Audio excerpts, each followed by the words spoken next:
John and Sophia received the authorization and assistance they needed to pursue the threat actors behind the financial breach. They had identified the most likely candidates for the remote servers and the master wallet, and they were ready to take action. They decided to split up and tackle each objective separately. John would focus on tracing the remote servers, while Sophia would focus on identifying the master wallet. They hoped that by doing so, they could locate the threat actors and recover the funds. John used his KQL queries and Microsoft Defender threat intelligence to track down the IP addresses and domains of the remote servers.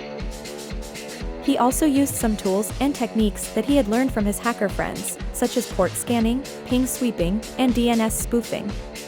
He was able to bypass some of the security measures and firewalls that the threat actors had set up and gain access to some of the servers. He found out that the servers were hosting a variety of malicious activities, such as phishing, spamming, botnet, and DDoS attacks. He also found out that the servers were communicating with each other using a protocol called Tor, which anonymized and encrypted their traffic. He realized that he had to find a way to intercept and decrypt the Tor traffic and find the hidden service that the threat actors were using to control the servers. He remembered that he had read about a tool called OnionScan, which was designed to scan and analyze Tor hidden services. He decided to give it a try and downloaded the tool from its GitHub repository. The command scanned the list of servers that he had obtained and generated a JSON report for each server. It also started a web server on port 8080, where he could view the results in a graphical interface. He opened his browser and navigated to the web server. He saw a dashboard that showed the summary and details of the scan results. He looked for any clues or indicators that could lead him to the hidden service that he was looking for. He noticed that some of the servers had a high correlation score, which meant that they shared some characteristics or features. He also noticed that some of the servers had a low anonymity score, which meant that they leaked some information or metadata. He decided to investigate these servers further and clicked on their links. He saw a detailed report for each server, which included information such as the hidden service address, which was a random string of characters followed by .onion. The web server fingerprint, which was a hash of the server's configuration and software. The web pages and resources, which were the files and directories that the server hosted. The open ports and services, which were the network protocols and applications that the server ran. The SSH keys and certificates, which were the cryptographic keys and certificates that the server used.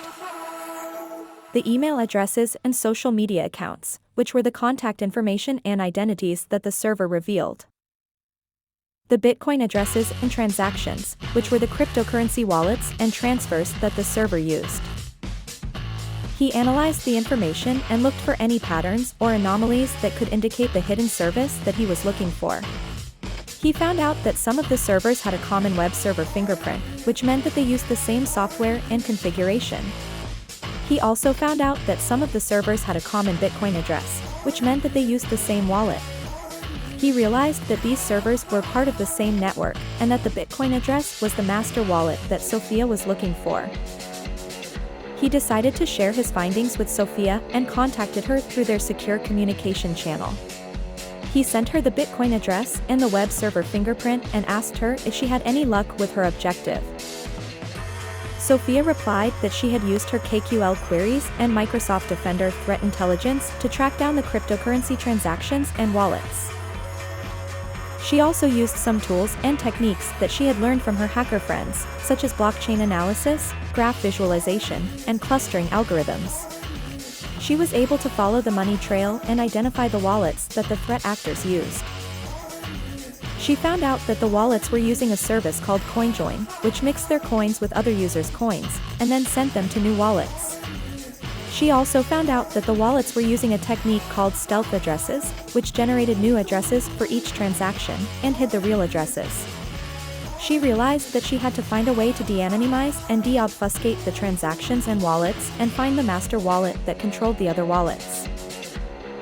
She remembered that she had read about a tool called Chainalysis, which was designed to analyze and investigate cryptocurrency transactions and wallets.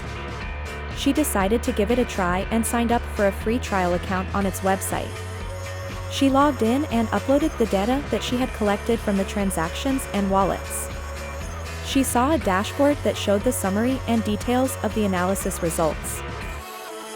She looked for any clues or indicators that could lead her to the master wallet that she was looking for.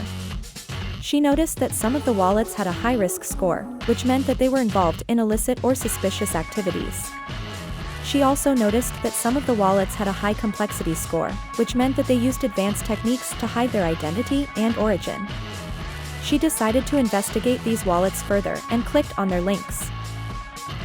She saw a detailed report for each wallet, which included information such as the wallet address, which was a string of alphanumeric characters, the wallet balance, which was the amount of cryptocurrency that the wallet held, the wallet activity, which was the number and frequency of transactions that the wallet made, the wallet connections, which were the other wallets that the wallet interacted with, the wallet labels, which were the tags and categories that the wallet belonged to, the wallet risk, which was the level of threat and danger that the wallet posed, the wallet complexity, which was the degree of difficulty and challenge that the wallet presented.